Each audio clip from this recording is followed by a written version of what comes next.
Hello, everybody. Welcome back to another video. Well, why did the cow fail his math exam?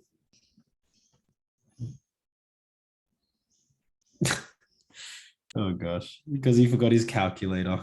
That was a long pause. Was it dramatic? Were you guys dramatized? Okay, so today we're talking about the dot product. Look at the creativity here. It's also called the scalar product. I'll show you why it's called the dot product in a moment. But the scalar product is because it takes two vectors. So we get two vectors and then it spits out a scalar. All right, and a scalar just means it's a number. It's no longer a vector, it's just a 5 or a 10 or a 1 on 3. It spits out like just a number. Okay, that's why we call it the dot product. We use it for a lot of different things. I'll show you. This may be a long video, by the way, so hold tight. But simply put, if you've got these two vectors A and B with your, an X part and a Y part, so I've labeled it X1, Y1, X2, Y2, your dot product is just going to be your I terms multiplied by your I terms. So it's just kind of, I guess, that times that, multiplied by the J terms, which is that and that. Okay, so very simply put, let's say two vectors here. I've given it in component form, and let's find the dot product of these two. So very simply put, your dot product here is just going to be 3 times negative 3, because those are your two X terms. And then I'm going to add, I guess what happens when I multiply the two J terms, which is going to be negative 1 times negative 4. So this will be minus 9 plus positive 4. And so that just equals 2 and negative 5. Okay. So you've got two vectors, and then once you kind of do your calculations using the dot product, you'll get some sort of nice scalar number. Okay. Dot product, not too bad. Hopefully you're tracking. Now I am going to continue on because there's going to be lots of, I guess, applications. Now also, there's a whole bunch of rules to do with your dot product that I thought I'd leave here for you guys so you can kind of take a look. Now, a lot of these ones will make sense if you dot product the same vector by itself. It becomes the length squared. Okay, so if I just want to find the length, it's going to be the square root of the dot product, which kind of makes sense if you square root both sides. The dot products are, you can change the order around. So A dot B is the same as B dot A. Also this one here, if we've got a scalar out the front, it kind of just works with, I don't know, the order doesn't matter. So it's very similar to the one before. And then this one here is, the last one here is the distributive law. So that means if I'm A dotting B and C, it's the same thing as A dot product B plus A dot product C. So those are a couple rules. And these ones here, I know they look weird, but they follow a lot of the same algebra laws that we already are familiar with. And so you'll naturally already do these without even really thinking. The most important one is probably this one, the first one, and just understanding that a length squared is, I guess, the dot product. Yeah. So yeah, the dot product with itself. Okay. And probably, okay, I just said that one was the most important. I lied. The most important one is, or at least I've seen used in the HSC, is if you let two dot products equal to 0, that's how you prove that two vectors are perpendicular. Okay, we like proving perpendicularity. So if they ever say, find the values that make this perpendicular, you know that you need to dot them and let the dot product equal to 0. That will give you a perpendicular vector. Okay. And that's how you'll kind of find particular values. Now, don't stress. It's a lot of theory. Hopefully we'll get to some questions. Okay, one more type of question. So the dot product has another form. Geez, that bird was loud. Did you guys hear that? So the dot product has another form, and it helps us to find the angle between two vectors. I wrote angles, but I really mean just one angle.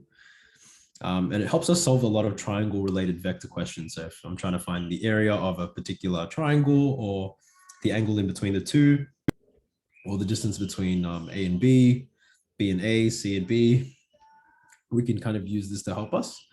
Now the dot product, I'm giving you what they give you in the HSC. They use U and V. So I've been using A and B, but they'll use U and V in the textbook. So the dot product of u and v is going to be the magnitude of u times the magnitude of v times cos theta. Okay, so here, let's say I've got a is 2i minus 2j, b is 4i plus 2 root 2j, and I want to find the angle between a and b. The way that I would do that is I'd find each individual thing. So the first things first is I can see here, I'll need to find the length of a, and I can see that the length of a would be 2 squared plus minus 2 squared, square root. So that's just going to be 4 plus 4. So that would be root 8. Okay, magnitude of b is going to be 4 squared plus root 2 squared, all in a square root. So that would be root 16 plus 4, which is root 20. And then I think that's 16. Oh, sorry, 18. Good job for anyone who caught me out on that. Hopefully I've done this correct. 16 plus 2, yep. And then the other thing that we do know as well is we know that a dot b. So we use our original formula for the first one, x1, x2 plus y1, y2. So the dot product of a and b should just be 2 times 4 plus negative 2 times root 2. And so that would be 8 plus or minus 2 root 2. Okay. Now, once we've got all of these together, we're just going to use this formula here. And we're going to substitute everything. So you can kind of see it will be the dot product of u and v, or a and b, is going to be 8 take away 2 root 2 equals 2. The length of a, which is root 8, times the length of v, or which is b in this case, which is going to be root 18. And then I've got cos theta. Okay. And so here at this point here, you can kind of see that we're just solving for cos theta. I would say that cos theta equals to 8 take away 2 root 2 over, this would be, what's 8 times 18? 144. And then from there, theta would just be the cos inverse of that. Okay, so it's just going to be an algebraic exercise from there, but that would be the angle between a and b. Okay, now there's another type of question. I think I took this straight out of, it's either 2020 or 2021 HSC. It says, for what values of a are the vectors a -1 and 2a -3, 2 perpendicular?